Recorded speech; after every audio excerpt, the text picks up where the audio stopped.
ayan guys. Luto na siya guys. No? So, okay na siya.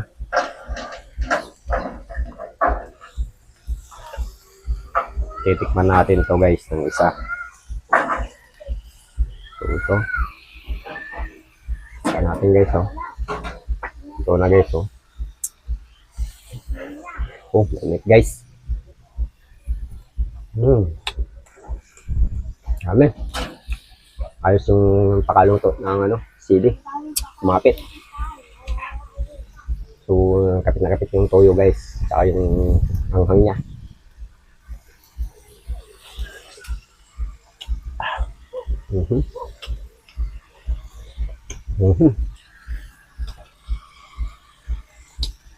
Ayos. Mga idol. Sarap. Nandito na lang. Maraming salamat sa walang taong pagsuporta. Nanonood talaga yung sa ito.